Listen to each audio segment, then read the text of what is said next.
Right, I believe we are live, and let me just also record this meeting. All right, Bismillah, let's get started, inshallah. Thank you so much to everyone who is joining us this afternoon. My name is Ahmed Tekilolo. I'm the Education Outreach Director at CARE Philadelphia, who is a member of the HR 2998 COINTELPRO Coalition. And we are having this call with three of our community mentors, giants in different ways, and honored to be having this conversation with you all. We have Sister Shafia Ambalia, Sister Rukayat Ali, and Sister Sharif Al-Makki with us, connecting from Savannah, Georgia, from Philadelphia region. And what we wanted to do with this program on this February 27th is to recognize some of the systemic issues that our communities have faced. And as a civil rights organization, for us, we are always, mindful of the fact that, civil rights is not given or is not granted, without struggle, without fight. And we, as always, recognize, and I think true to the meaning, stand on the shoulders of giants of our communities from different backgrounds, from different faith backgrounds, from different walks of life so far. At the same time, it would be an injustice if we didn't recognize some of that work that was also made additionally difficult by the federal government's policies, starting way back and continuing into just about 50 years ago, and ongoing injustices today that exist.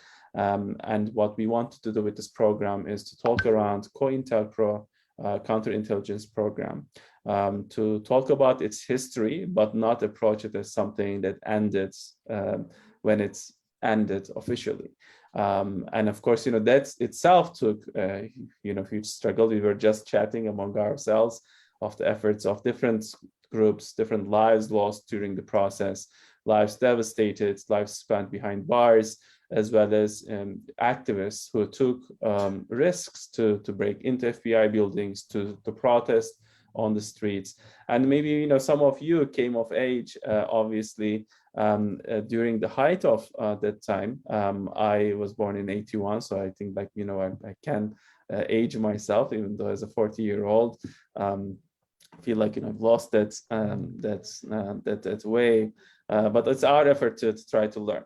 But without boring our audience here with more of that, what I wanted to do is to note that we are not, again, merely talking about something that happened in the past and has ended, but we want to be mindful of ongoing injustices in our city police level, at the federal level, and different ways, and the structures and the culture that COINTELPRO program has instilled, and its ongoing impact. There's going to be two of our speakers are members and leaders of HR 2998, COINTELPRO Full Disclosure Act Coalition. This bill, introduced in the House by Representative Bobby Bosch, essentially seeks to undo some of the historical knowledge that continues to impact our leaders like Imam Jamil Al-Amin and many others.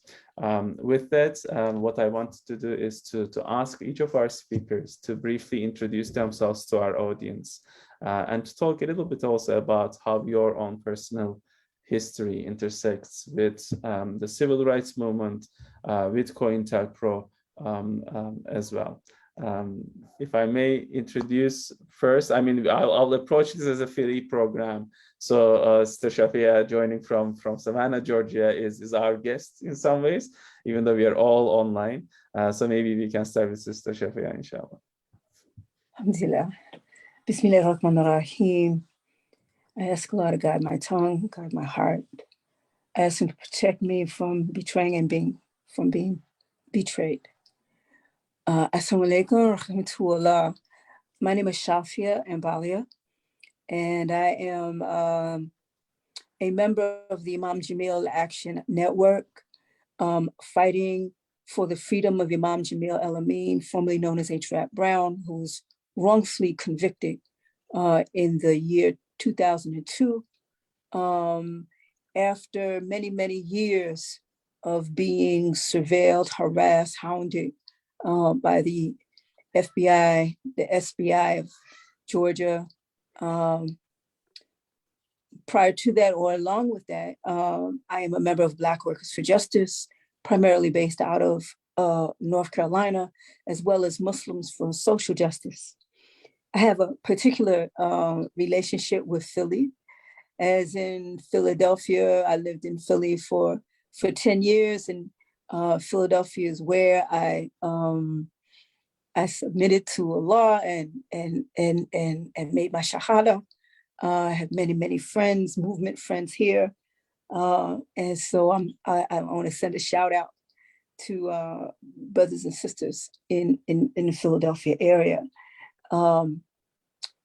We can get into later on, but so many parts of my life have been affected indirectly. The day that I moved to Philadelphia in 1970 was the first day of the Panther International Convention. And as many know, the Black Panther Party was one of the prime targets in the later iterations of the FBI's counterintelligence program, also known as COINTELPRO. It just happened that I took Shahada a few days before a raid on the masjid, where the police surrounded the masjid and were looking for brothers Fred Burton and Joseph Bowen. And we were detained at the masjid for more than 3 hours. I'm a student and Dr. Muhammad Ahmed from Philly, and now currently living in Philly, taught in Philly at Temple University, and one of those folks who were targeted by COINTELPRO, named by COINTELPRO. He currently resides in Philly and is one of the great strategists of the Black Liberation Movement. And so I've got many indirect connections. And of course, they're much larger and structural connections that we will go into in regards to COINTELPRO. But I do want to say that the danger of COINTELPRO is that it is not dead, and that it has birthed many babies. And in fact, just a couple of years ago, the FBI named the young activists who are stepping forward now, many of them as Black identity extremists. And this is, the same kind of mentality. And we're looking at a mentality that is backed up by the power of the state. And that is as well as the extra, quote unquote, extra legal activities of organizations such as the Oath Keepers and the 3%ers, who are targeting both Muslims and oppressed peoples who are struggling for justice and the power to control our lives. And so, we will get into that much later, but Philadelphia has, I'm so glad to be connected with my Philly brothers and sisters. I do miss it sometimes, except y'all too cold. So I got to stay down here in Savannah. So I'll throw it to my sister and brother to introduce themselves. Thank you, Sister Shafia. Sarika, inshallah. Assalamu alaikum. Thank you, Shafia, for that great introduction. I'm born and raised in Philadelphia and have so many memories here in my growing years. I remember the 1968 Democratic Convention, where Sister Fannie Lou Hamer came up from Mississippi, the Mississippi Freedom Party, and tried to get seated at that convention. I remember when Muhammad Ali became a Muslim and my grandmother listening to his first fight on her radio, and like the really kind of haunted type of environment that seemed to be that he was now a Muslim and people were wondering what was going to happen. I remember, and this is all while I was in high school before I even left to go to college. I remember H. Rat Brown and Stokely Carmichael putting their fists up for Black Power, and that shook this whole country. I mean, they were the mass media, the public were really kind of very apprehensive about what that meant. I remember that movement coming alive while I was just a young girl, and I couldn't avoid it. When I went to Howard University, that's the place really where I became alive, where I learned so much about history and what was going on, but I was not really connected to real change until I read the autobiography of Malcolm X. Now you'll hear many people say that, but that is what really opened my eyes. So from that point, I was involved at the Howard University Ujamaa organization, which was an organization to bring Black students into more awareness of our history and African culture. And we did many things in that organization to bring that about. I became a Muslim, and then I spent the 25 years practicing what I call the politics of non-participation, where I actually lived in rural and secluded areas and even outside of the country, raising my children and learning the spiritual path of Islam.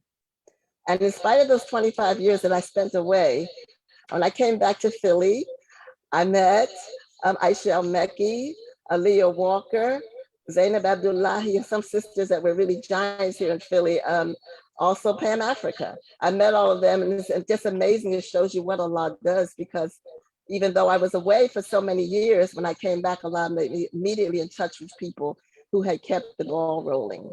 So from that, I learned about IJAN, the Imam Jamil Action Network. I had lived for a while in Atlanta, and I was in Imam Jamil's community there. And I was overseas living in Indonesia when I heard about his arrest. When I came back to Philly to take care of my mother, one of my dreams was to work on behalf of the unjustly incarcerated. And so meeting Aaliyah Walker of IJAN and also Imam Asim, their movement for Imam Jamil, I became involved with that.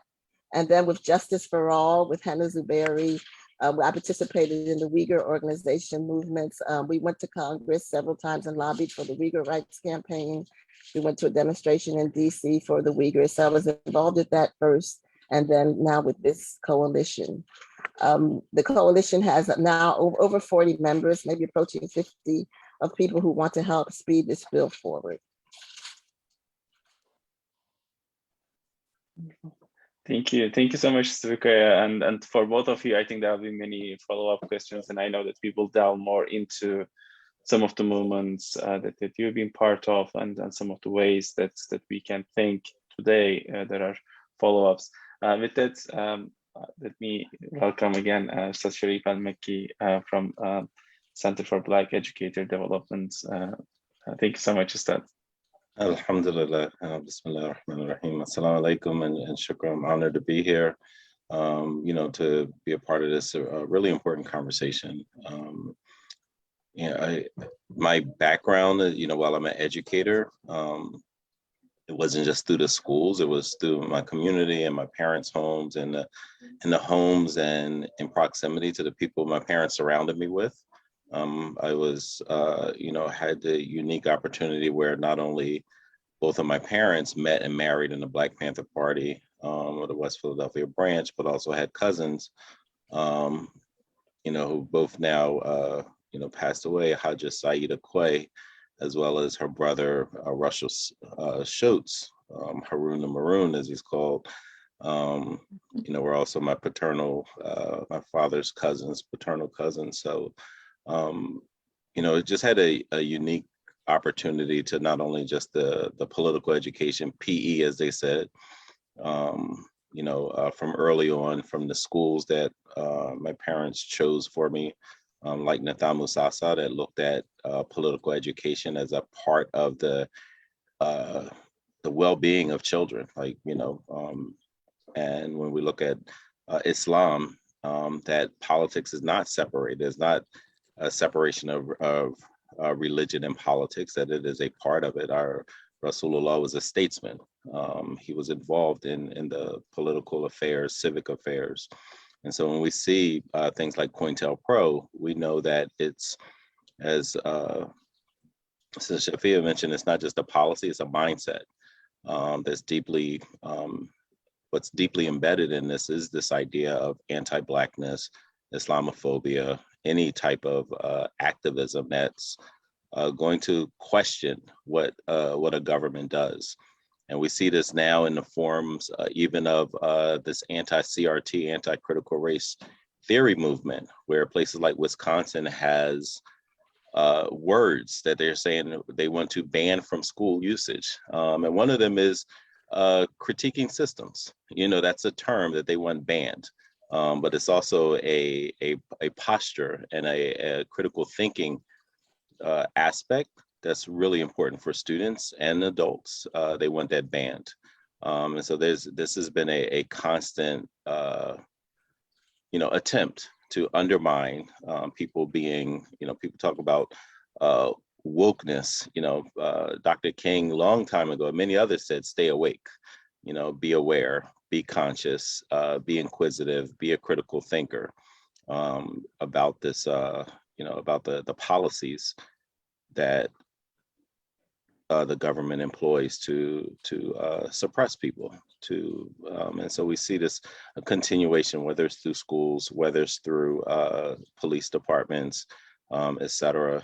And we talk about COINTELPRO, and I know we'll get into this a little bit with the heroes who broke into the FBI office in Media, Pennsylvania. This is actually the 51st anniversary in a couple of weeks. I think that was March 8th. 1971. So March 8th of this year will be the 51st anniversary of Dr. David and Haverford College professor and others. They like, hey, you know what? We need to expose this. But they were not 100% sure what, just the unfortunate deaths of what was going on and the evidence that they were able to uncover. Sure. Thank you, Seth, for that. And indeed, I think, the more we read the many organizations that are sometimes more on the public limelight, and then there are many others that we likely didn't know or maybe appreciate as much at that time. So I think, as a first sort of, I think many of you have highlighted some of the broad borders of the COINTELPRO program. But Sir Shafi, I wondered if you wanted to give us a little bit more insight into what that program meant for Black leadership, what that program, how it impacted the different movements, especially in the 60s, 70s, list of which, leaders that we know, Dr. King, Malcolm X, rahimahullah, and many others. And I think from there, perhaps like Rukaya, I'll ask you to reflect a little bit more on how you think groups like the Islamic Party, who started from within Harvard, and then Darul Islam movements, who more activist in their outlook and maybe more radical in that way, has approached. What was it like living through also, perhaps, if you both can reflect on, through the Cold War, which Hoover and his sort of group essentially justified many of the heavy-handed sort of policies that the FBI and other agencies has followed. Sure. Well, the FBI's counterintelligence program started out in the 1950s. And at that time, it was targeted against the US Communist Party, and I believe a little bit later, the Socialist Workers' Party. With the rise of the Black Civil Rights Movement, and with mass demonstrations out in the street, and this fixation that J. Edgar Hoover, the then director, had, thinking that Black people cannot possibly think for ourselves, and that we needed someone to orchestrate us. It began to turn more attention to the civil rights period of the Black liberation movement, and began to target organizations and the entire movement. And when we say target, it's very important that this was not an intellectual exercise. It used terms such as neutralize, but what they meant by neutralize was disrupt the organizations, create chaos, create distrust between members of the same organization, to kill and to maim. We recently saw the movie that came out about Fred Hampton Jr. Talking about the Black Messiah. But it's really important that the emphasis be on that much of the public projection that many people saw on the media with things that were orchestrated by and manipulated by the Federal Bureau of Investigation, with pressure and cooperation by many editors of the corporate media. But at any rate, there were 5 objectives, one of which I always forget, but there were 5 objectives of the counterintelligence program. And while I mentioned, first of all, and we all mentioned certain individuals, Dr. King, the Honorable Elijah Muhammad, Dr. Muhammad Ahmed, the objective of COINTELPRO was to decapitate the leadership of the movement. It wasn't simply about individuals, but it was about destruction of the leadership, alienating, forcing people into exile, discrediting, jailing, and murdering the leadership. And so, when we look around later on and we find sometimes it's so hard to work together, it is because of the kinds of distrust and alienation of or separation of leadership of our movements that is the fundamental cause of that. So that was one objective. A second objective was to alienate the youth from the movement, so that there would not be the kind of training and passing on of institutional knowledge that we were blessed to have. For example, I was blessed to sit at the feet of Queen Mother Audley Moore. I was blessed to sit at the feet of people who were out in the streets in the early 60s and the late 50s. And so we got those lessons about what to do, what not to do, how to do it, how not to do, how to carry oneself. And, youth coming behind us, there were all kinds of objectives about attempts, and as we see, pretty successful, to move youth away from the movement, the kind of collective thinking into individualism, to turn it inward self, to take away a purpose that we had, because just like Sister Rukaya, I got involved as a teenager. A third area was to break off international ties that the Black Liberation Movement and other movements of oppressed people inside the United States had, both with each other, such as the Chicano movement of the Southwest, but also movements of the anti-colonial movements in Africa, in the Caribbean.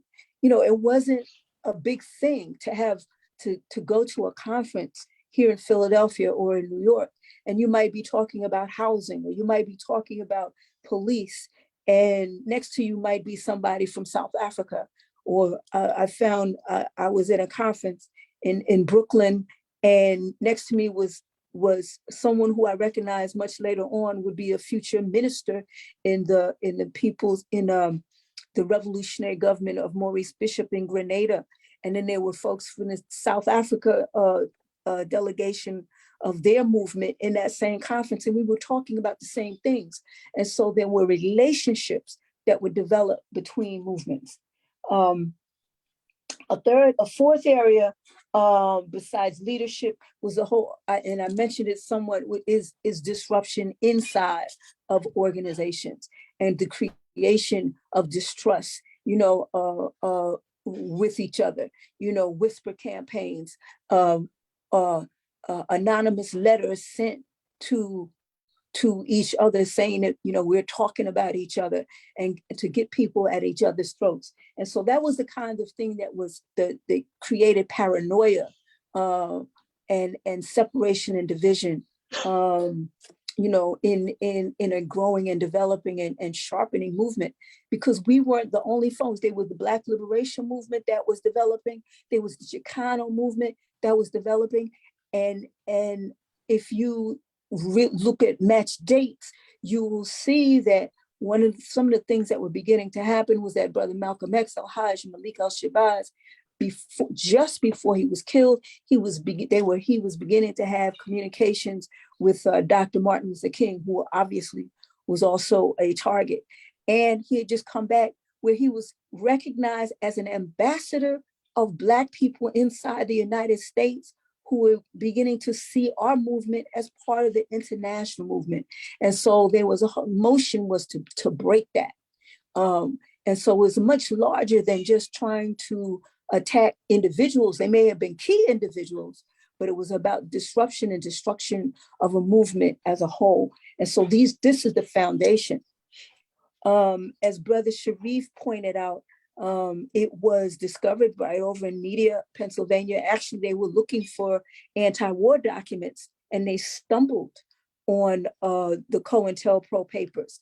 And there were hearings by the Congress, I think the Church Committee it was called, and COINTELPRO was supposedly ended, but it may have formally ended.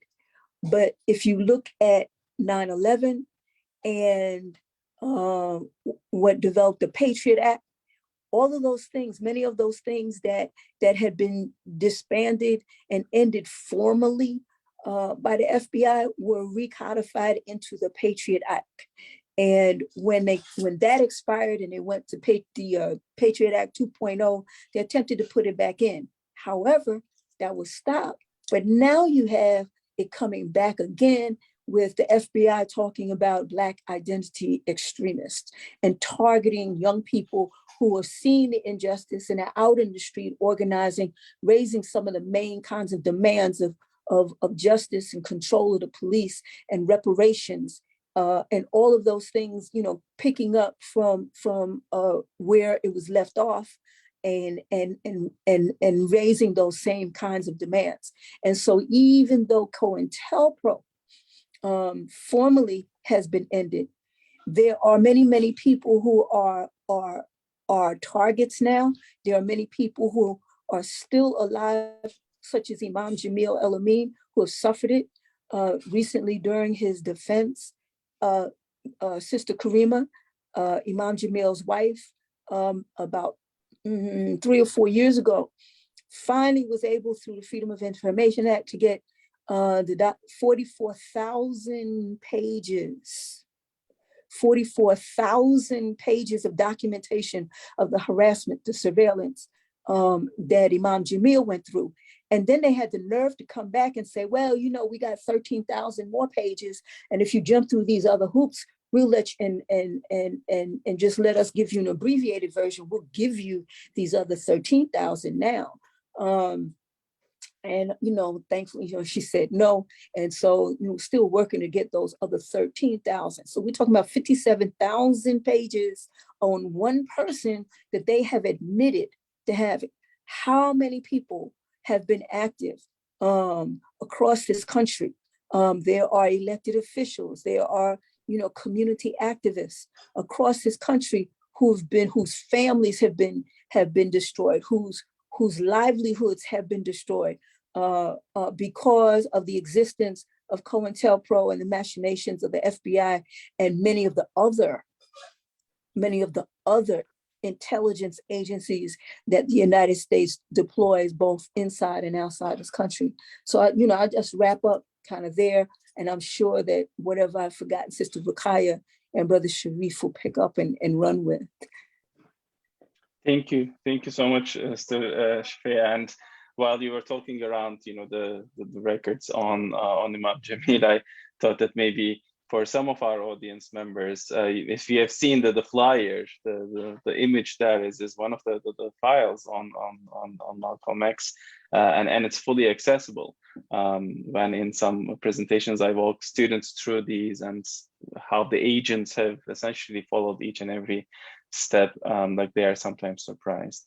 With that, thank you, Mr. Shafia, for that. I put in the link on the chat, and I'll post it on the Facebook side as well. Sirukaya, if you can also talk to us a little bit about like both, I think, like, you know, how was it on Howard campus to engage with these you know, developments, the COINTELPRO and other things, and some of the movements that you have been part of? What were the reactions and the discussions from the past, and what connections to today do you see?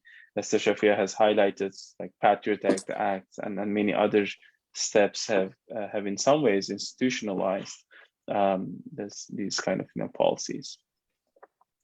Yes, Howard University, and during the 60s, and particularly the time I was there from 65 to 69, was a very active campus. The students start being aware of themselves and their rights to an education and their rights to know about themselves and their history.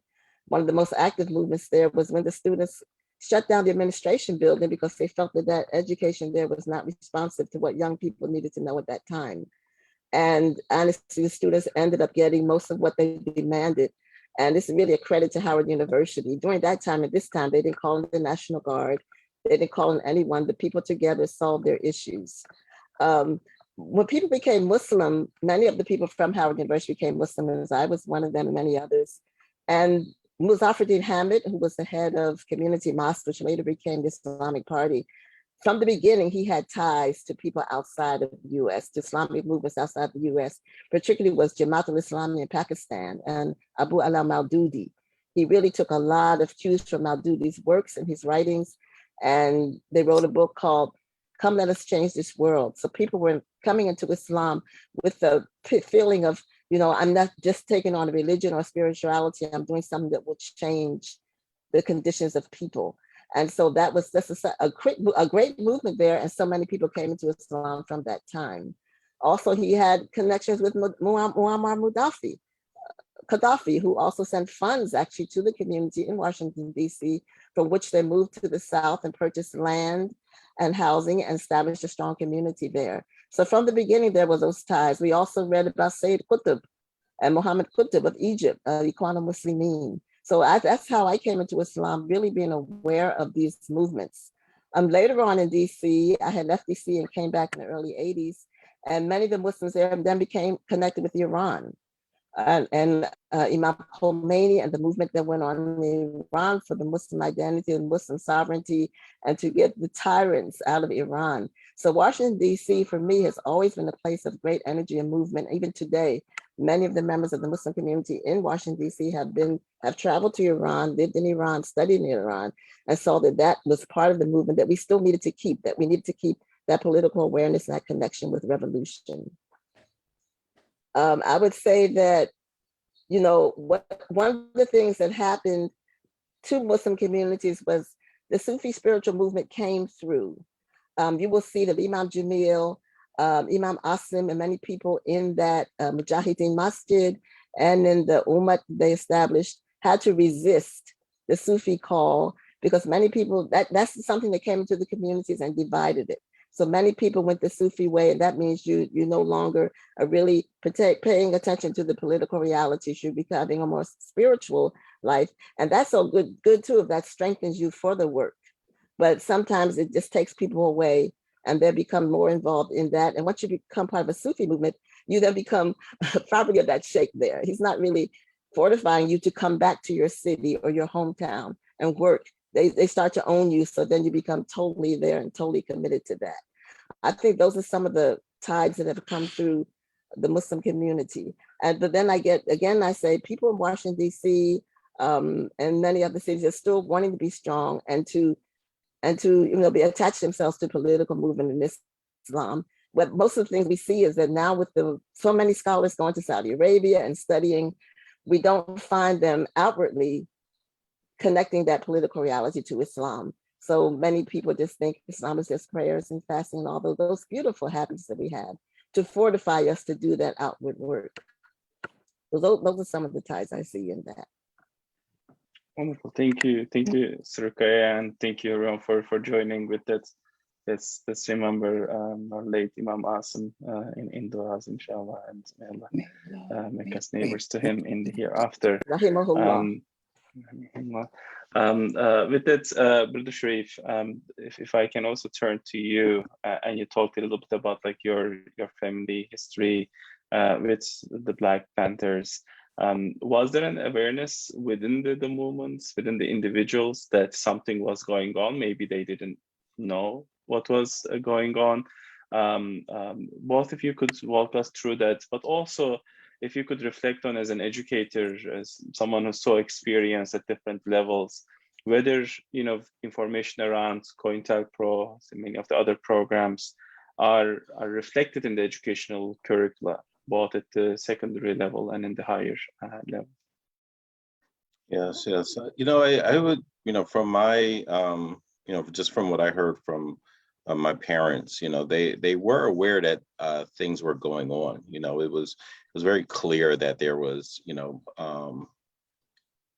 the divide and conquer is one of the enemy's oldest and most tried and true tactics. And so it would have been naive to think that that would not have happened. My father often talks about they were surprised about the full weight of the federal government that was brought on. Not that it wasn't happening, but that the full weight of this is J. Edgar Hoover, right? Who was in, what was he? He was in that role from the 20s to the 70s. So one person to amass that level of power and to keep there was no accountability, right? Like it was him accountable to his own self. So, and he was committed to white supremacy. And so all of that was, they were quite aware of that. They were quite aware of Frank Rizzo here in Philadelphia, who was so racist that he was rewarded for his racism and became, went from police chief to the mayor, right? Like it's not like failing up when you promote white supremacy, right? And to have that type of reward from police chief all the way to the mayor of a one of the largest cities in the country, speaks a lot. My father is in one of those iconic pictures where they raided the Black Panther Party's headquarters, and they were made to strip and to their boxers even more. And so all of these type of things were going on. So I was well aware of the, just the attacks on the Black Panther Party, the attempts to discredit them. But, I think one thing that remained consistent was the community recognizing, who the Panthers actually were, what they stood for, what they were doing. And that's really one of the strongest ways to combat some of this, but having the full force of the federal government to say like, hey, we're not going to stand for any critique, any social movements, and we're not going to allow the rise of a Black Messiah. We're not going to allow the community to be organized and informed. So those are the things that but they were well aware that things were happening. They were experiencing it, on a daily basis, from the harassment to the, the lies, the trumped up charges, and so on and so forth. And we know that continues to happen. Sister Rakaya spoke about Iran. We spent time in Iran, and and the FBI would routinely, harass and knock on the door, and we want to talk, and those kind of things.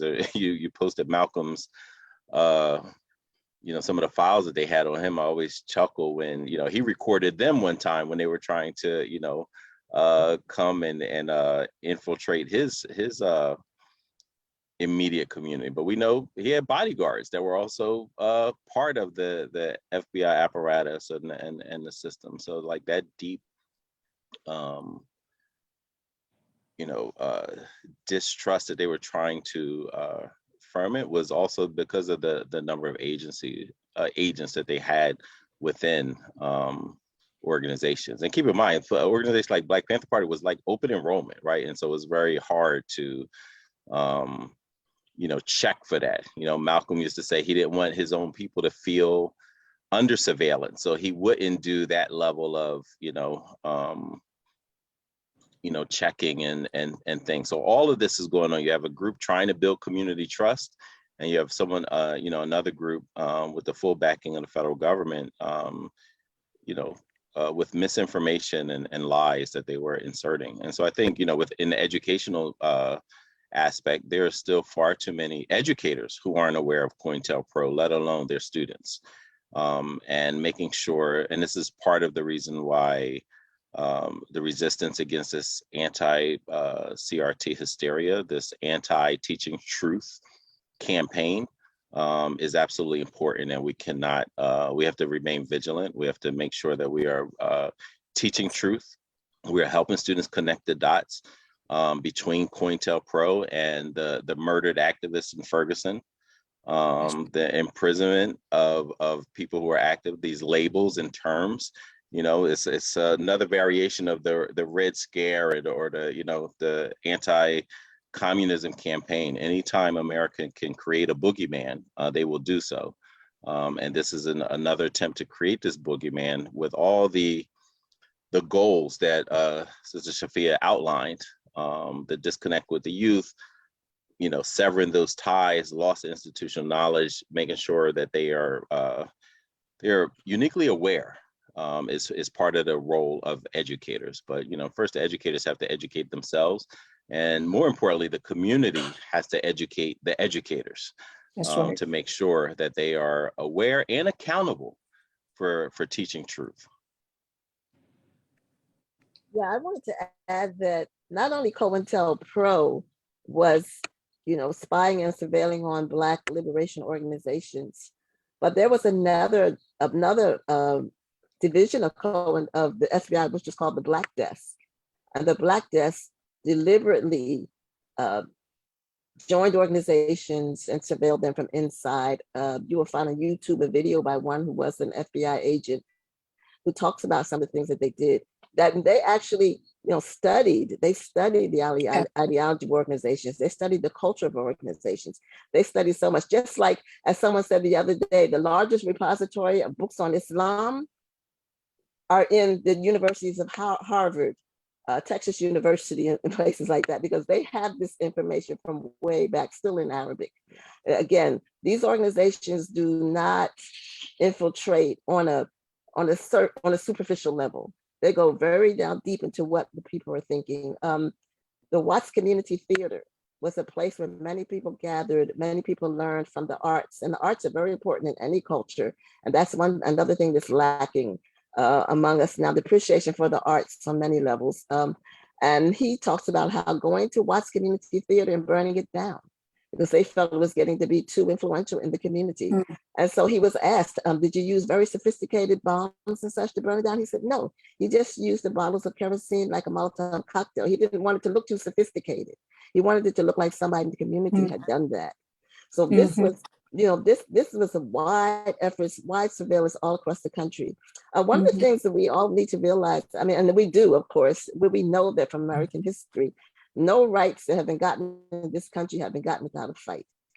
Things like today, like Social Security, that was a fight in my mother's lifetime in the 1930s. I have a neighbor whose mother was traveling from Ohio to Washington, D.C. for demonstrations to influence Congress to pass the Social Security Act.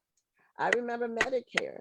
That was one of the struggles, of our young teens. So anything that's happened for the betterment of the American people, anything that's happened has to happen with a fight. Like the Voting Rights Act, which now is being reversed, being gutted. We all know what happened to the Edmund Pettus Bridge and Martin Luther King and all the struggles that he did. And so people who may say, well, not everybody can vote. Well, that right to vote didn't come out without a fight. Everything has had to have a struggle. And J. Edgar Hoover said he felt that Americans exercising the constitutional rights to speak up was changing or disrupting the social order, because they shouldn't do that. And so that was the motivation behind his actions and why he did what he did. We talked about the first development of FBI and COINTELPRO against the Communist Party and Socialist Party. Americans would join that, saw that as a viable ideology, but also against Marcus Garvey. And he gained great control in the African American community in this country. And my grandmother, she never admitted it to me, but I know she and her husband were members of the Marcus Garvey movement. When I became a Muslim, she was very kind of really upset about it, because she thought this is just another opportunity for you to be disappointed, because she was disappointed what happened with the Marcus Garvey movement. And the United States government just, went in there and created lies and stories about him. Later on, J. Edgar Hoover said that Marcus Garvey had not broken any federal laws. That's what he said later on. But what it did to the Black community, it did take away trust. It did take away trust among the older generation, particularly in new movements and new leaders and teachers that would come. And I think that question of trust in the community, or morale, is so critically important, and our self-confidence. If you don't believe from Jump Street that you can accomplish anything, if you don't believe that, a girlfriend of mine has a saying that of colonial thinking is like, white folks can do no wrong and Black folks can't do nothing right. And it's that kind of those actions of the FBI to instill that and to reinforce that kind of thinking and disrupt those institutions that would disrupt that thinking. And so we look at, for example, our young people. I'm all the way down here in Savannah, and I'm hearing about the young brothers in Philly. And, young people are going off all across the country, and people are pointing to these what's wrong with them? Why are they going at each other? Well, if you don't have any hope, if you don't think that there are ways for your quality, for your life to change, if you don't see any end to it, nor do you see the kind of collective models that we saw, then you get what you get. You get what we got.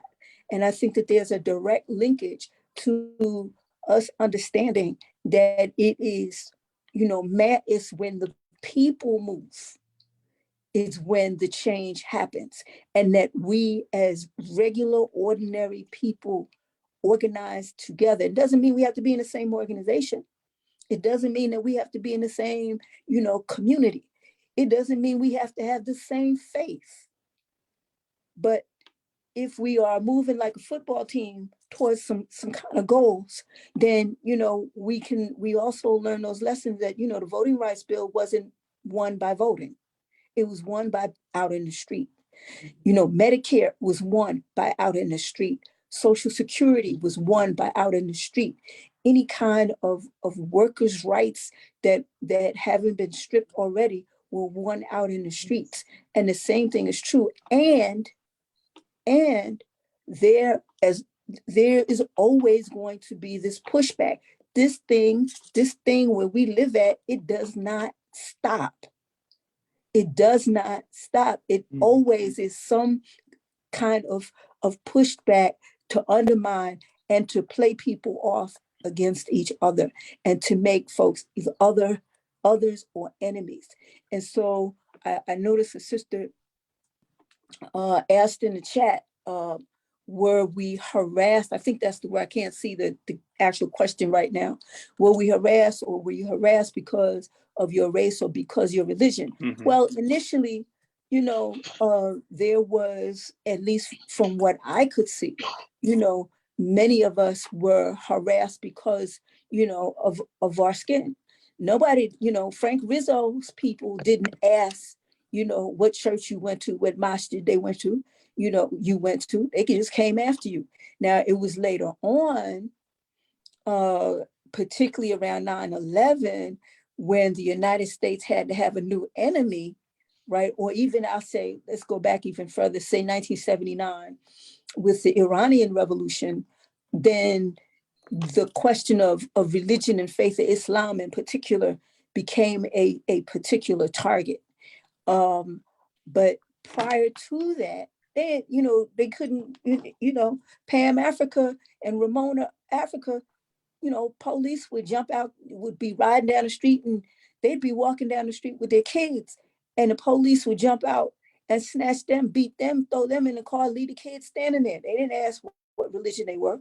They were Black folks who were raising questions about quality of life and how the system functioned.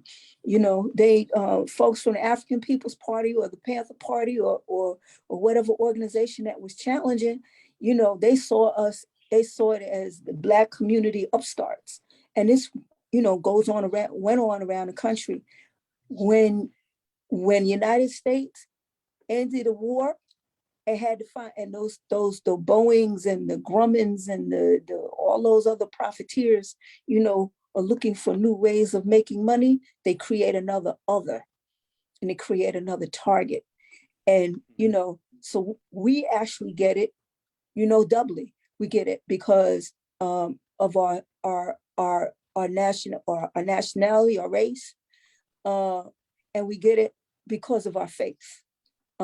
That's particularly why sisters in particular get targeted. You know, you hijabi, and you know what all these macho men, you know, how do they get off and attacking women walking down the street talking about they'll snatch their hijab off or that kind of thing. It's because they want to create an other, play folks against each other, target who they think are weak.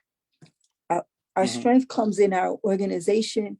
Our strength comes in our various organizations, but being organized and understanding, you know, really who would not want you, you know, to practice your faith that gives you strength, as Sister Rukaya said, that gives you your foundation, your fortitude to fight for right and to fight for justice. You know, we always say also in Muslims for social justice that, you know, we stand by the tradition of Islam, that if you are a Muslim, then you are commanded by Allah to stand against oppression. You are commanded by Allah to stand against injustice. And we call on Muslims, you know, in particular to do that. And if you cannot stand, you know, physically and through your body and your actions, then you must speak out against injustice and stand for justice. And if you can't do that, then hate it in your heart. And Imam Jamil says, you know, why would you want to be known for the weakest? And so, I mean, Allah didn't say just the oppressed of the Muslims. He didn't say just injustice against Muslims. He said oppression. He said injustice. And so, you know, we need to be the ones who are standing forward. And that's why we get targeted. As Muslims, we get targeted, particularly of Black folks. Lastly, I learned from a Pakistani brother that and this point that Brother Sharif, the full weight of the FBI, I'll even make it a broader, the full weight of the United States government. In 1965, approximately, right around when Malcolm El-Hajj Malik was assassinated, the State Department changed their criteria for immigration into the country. Prior to that, it had been primarily European countries, and all others were curtailed. But during that time period, the criteria was changed so that many more Muslim countries, many more Muslims from Muslim countries were allowed, encouraged to come into the United States. Now, this is not an attack on immigrant community. However, many of those folks who came, they didn't come for religious reasons. They came for a better life. They came for education, right? And so they came also with another understanding about the use and the strength of their faith. Many Black people, or as we call the indigenous community, we are reverts. And many of us came because of Malcolm. And many of us came because of what I just said about standing against oppression and the right to defend ourselves after we spent our childhood seeing children beaten down in the street and dogs and water hoses and all that. And so Islam made perfect sense to me and thousands of folks who became Muslim. And so when you had this influx all of a sudden of all these other Muslims who are coming now for the American dream, what does it do? It changes the dynamics of the Muslim community within the United States and sends it in another direction and does what? It turns folks against each other. Because now folks, they're not coming for the faith and religion. They're not saying, they don't understand that what the United States has done to Muslims and Black people who have become Muslim in this country. What they know is, you know, what the United States and Britain and France and Portugal and Germany have done to their country, and what they want better, and they change it for a better life. And what they and the United States has dangled the carrot in front of them, and that's much of what they come. And so then what we bump heads. We bump heads because we haven't had a chance. All of that is about COINTELPRO thinking. It is not an attack on the the immigrant community, but it is talking about how the United States and how, as Sister Rukiah says, it studies people's faiths, it studies people's practices. It uses that intelligence, not for good, but for power and to manipulate and to maintain this system of oppression and exploitation. So, you know, I mean, we got to look at us at this whole thing very systemically. And this is why we are, Sister Rukiah and I, and Dr. Ahmed and I have been working on this bill and calling on all of the communities to join us to support this bill that exposes the millions of pages of documentation so the people will know what the United States has done to all of our communities, has played us off against each other and destroyed families, and what it is responsible for. So, you know, I didn't mean take all that stuff No. But it's all so much connected. Indeed, no, Shafia, thank you so much for that. Actually, you touched upon a question that Hajja Fatima Adekola has encouraged us to speak a little bit more about, and maybe Rukiah, you can add on. The question is how, in what concrete ways HR 2998 will help us bring awareness to COINTELPRO. What will it achieve, and what can folks do to either join or to support the efforts of the coalition? Yes, HR 2998 was introduced by Representative Bobby Rush, Democrat of Chicago, and it wants to fully disclose all the records of COINTELPRO, and it wants, as a side effect of that, for people to be brought into testimony as to how it's affected them, affected their lives and their communities. We right now have, like I said, over almost 50 organizations joined in. What everyone can do is to go to the Justice for All website, go to the CARE website, and you will see the petition there and a telephone call you can make to your representative. What we really need now, there's 24 co-sponsors of Bobby Rush's bill. We need many more, hopefully many more, who will support it and help push it through the top of the docket. And as we know, sometimes that takes a long time. Depends on, you know, what they call the majority chair, the majority whip or so of Congress and such, what gets discussed and what does not get discussed. And we also know that Bobby Rush, this is his last term in office. He's going back to the community. What he's saying, he's not retiring, he's going back to the community. But we've made contact with this office, and he says he's still just as enthusiastic now of getting this bill passed through. We need people from all over the country to talk to their representatives. And Representative Dwight Evans here in Philly has signed on as a co-sponsor, but areas around Philly and such, or different people, areas who are not under Dwight Evans, they need to contact their congressmen, their representatives. Right now it's in the House of Representatives, so it needs to, you know, gain the support there and momentum there, then hopefully it will next go into the Senate. Shafia always likes to talk about, I mean, why is it important to have a bill such as this right now in this climate? And I want to give her the opportunity to speak on that because she always addresses that so well. Why is it important to have this bill right now? Right now. Right now. Yeah. It's a tool for pushback. It's a tool for pushback that can allow us to find ways to find each other and work together.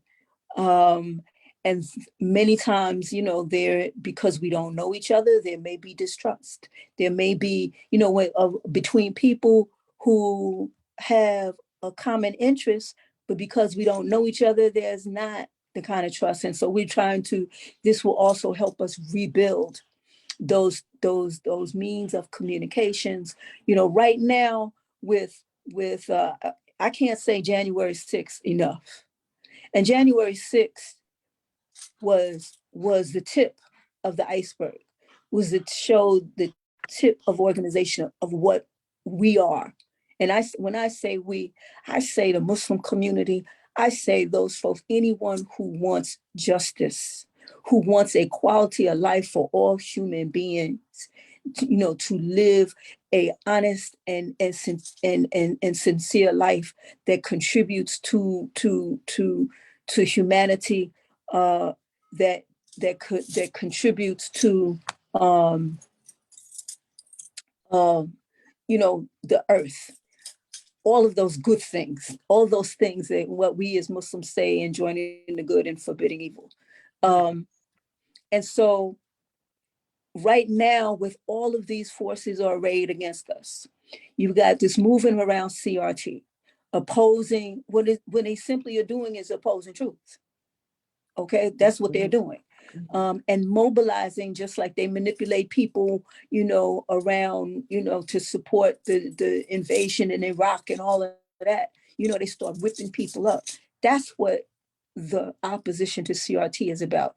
That's what these anti-demonstration bills that they have passed, they're really aimed at the progressive community. I mean, because they're not passing bills to disallow or to tell right-wing folks not to drive cars into demonstrators to kill people. That's not what they are trying to stop. And so it's really, there are, I think, at least 23 states that have passed bills about demonstrations. There's somewhere around that same number of bills about teaching against quote unquote divisive education, however you define that, right? And there are whole numbers of bills that are like that gain in all across, not only in Congress, but in state houses across the country.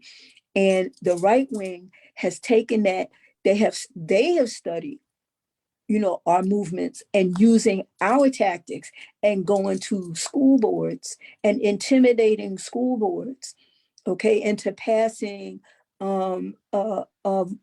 resolutions and regulations that would oppose the study of truth, would oppose the folks standing for justice.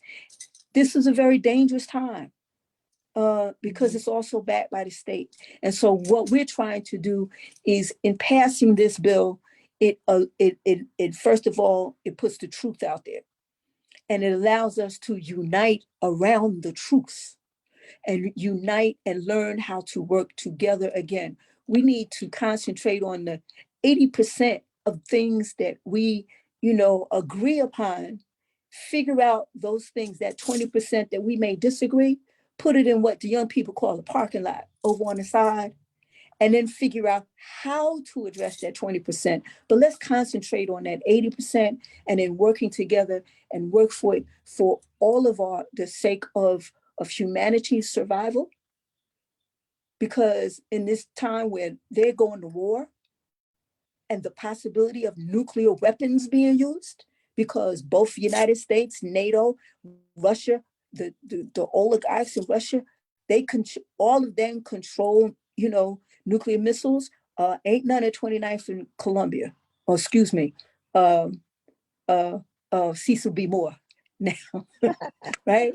Ain't none at 34th and Haverford, right? It ain't not at 53rd and Osage. Ain't none in Savannah, at least not in the community. And there might be some at the Air Force Base. We ain't got none. Just like we don't have the guns that these young people, we don't manufacture the guns that these young people are using to kill each other. We've got to unite and figure out, you know, targeting these problems and challenging these folks who would oppose truth. And we can do that together. And that's why it is so important. And of course, uniting and bringing home those brothers and sisters, our Mandelas, like Imam Jamil, like we're able to bring home Brother Russell Maroon Schultz, you know, our Mandelas, Matulu Shakur, Kamal Siddiqui, Sundiata Akoli. Someone is 80-something years old, has begun to have dementia, and they still will not allow him to come home. How dare you? How inhumane. This is what we are united around. So, you know me, y'all. I get hyped. I start running with it, right? But that is why it is so important for us to do this now, to look for ways for us to work together. And this provides us a way to do that, as well as opening up the truth. Yes. No, thank you so much. Yeah, the United States Council of Muslim Organizations had a congressional lobby day last spring, and they brought to the fore this bill of Bobby Rush.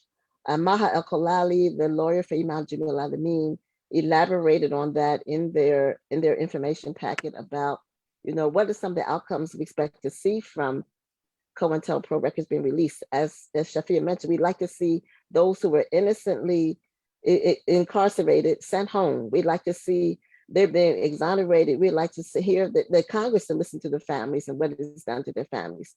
The lack of leadership in the family, lack of leadership in the community. That's what some of the things we'd like to see from this bill.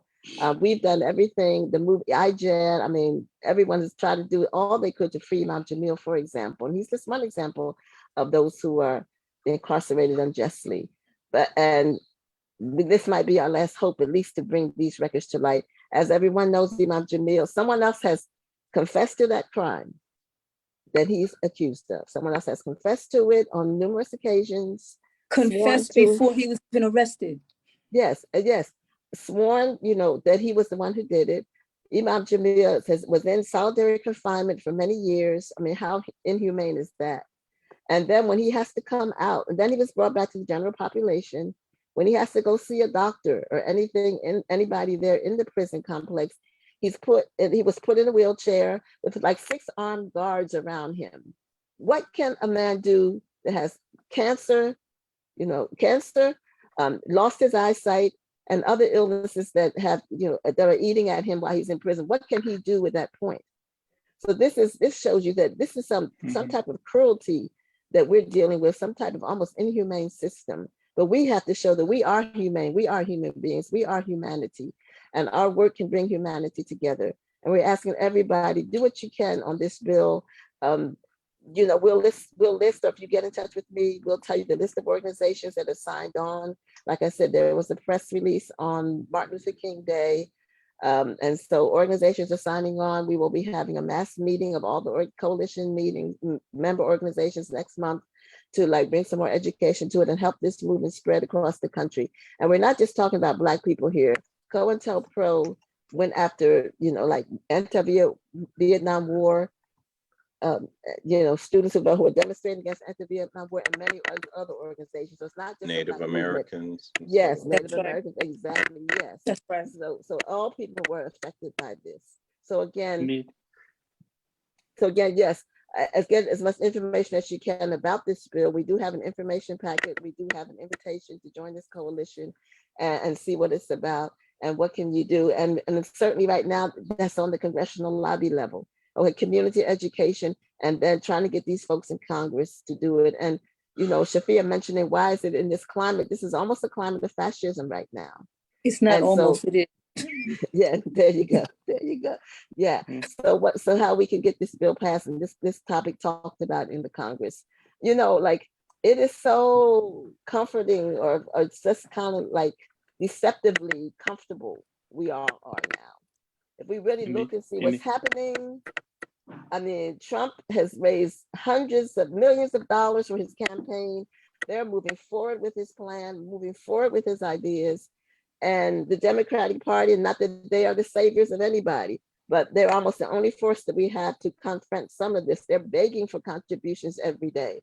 They're begging for contributions every day, and for people to get involved, people to do, we have to do something, or else this thing is going to go for all of us, and it won't be because of your race, your religion, or anything. It's because those powers that be have gotten what they wanted, and that will affect everyone.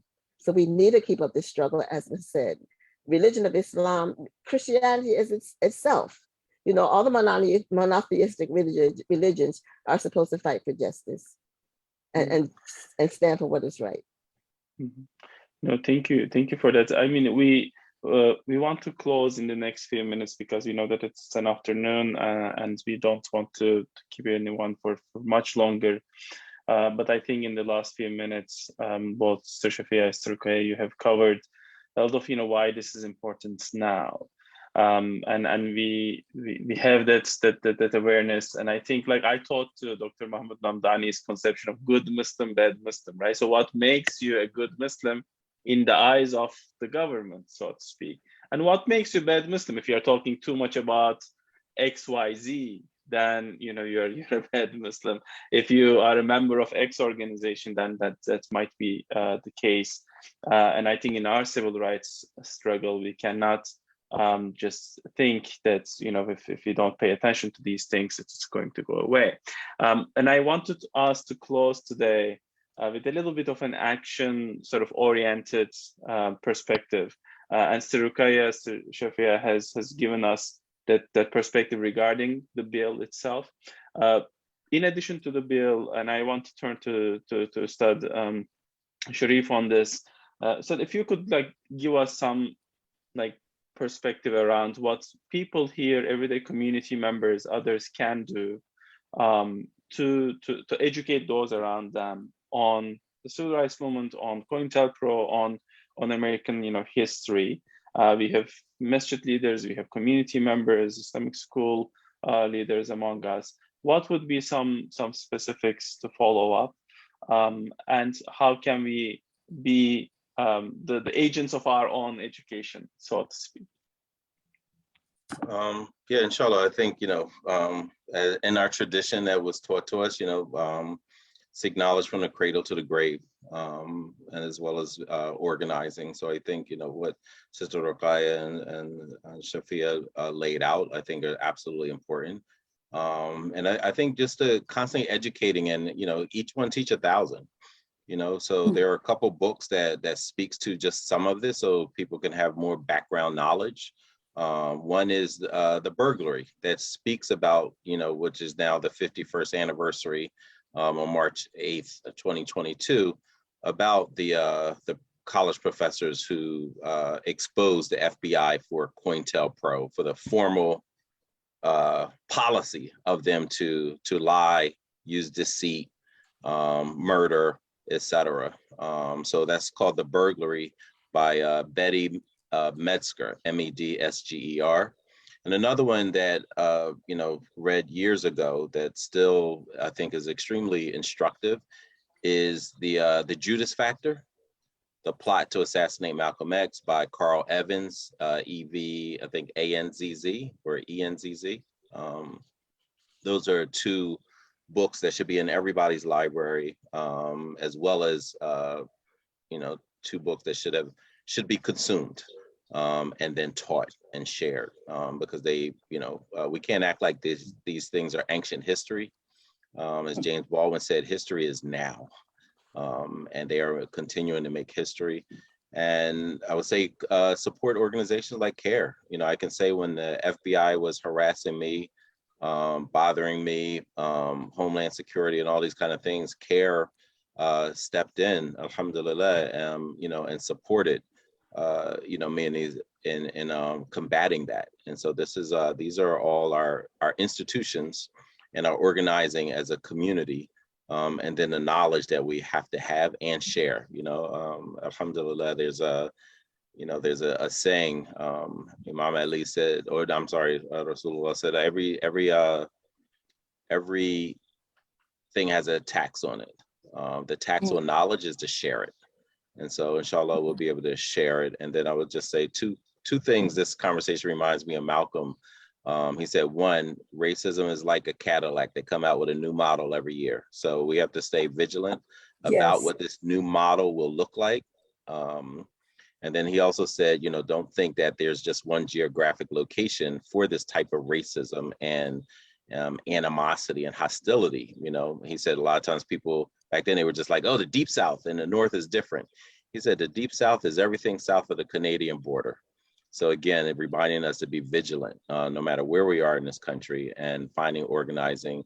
And I was just say, I put in the chat, the Zen Project, which is supporting teaching truth and helping there. You can imagine how many educators are in states where the state legislators are making it impossible to teach. They are threatening certification. They're fired principals and teachers in places like Texas and other places. In Tennessee, you can't teach about Ruby Bridges. You can't use the Birmingham, Dr. King's letter from a Birmingham jail, etc. So these are very real things. And we, again, as Malcolm said, south of the Canadian border, these type of bills were also introduced in Pennsylvania as well. Hasn't passed yet, but it was, there are legislators here in the state legislature of Pennsylvania that would eagerly love to replicate what Tennessee and Texas and other places have done. So inshallah, may Allah, you know, strengthen us, help us to be organized, and most important, be aware and vigilant. Amen. Thank you, Brother Thank you. Amen. Yeah, thank you so much, Ustad, for that. And I think we definitely need that, especially I think, given that for different kinds of concerns, some of our own community members are, I think, buying into the anti-CRT discourse, and perhaps there's need for more conversations and awareness around this. We want to be mindful that sometimes when you read certain legislation around this, it looks very innocent, but it's goals behind that language that is really critical. Once again, thank you so much to the three of you, to Mr. Shafia, Mr. Rukaya, Brother Sharif, for this wonderful conversation. To everyone who was able to join us today, we've tried to put the links that were shared in the chat on the Facebook live stream page as well. So if you haven't been able to capture anything, you will be able to, inshallah, see it there. Please do make sure to speak to people around you about HR 2998, the ongoing need to fully disclose the COINTELPRO records, because many are just, you know, partially disclosed. The bill will hopefully make actual difference in the lives of many community members who are behind bars. It might bring further relief to some who may not have gone behind bars, but who have suffered in many other ways. It will be a consequential thing, and I think there's definitely efforts to support. We will do our side on that, and inshallah, Allah will give us success, will allow us to succeed eventually. Thank you so much to all of you for joining us today, and Assalamu alaikum wa rahmatullahi. Thank you so much for inviting us. Thanks for organizing this conversation. Thank you, Mr. Rukaya. She really took the organization. Alhamdulillah.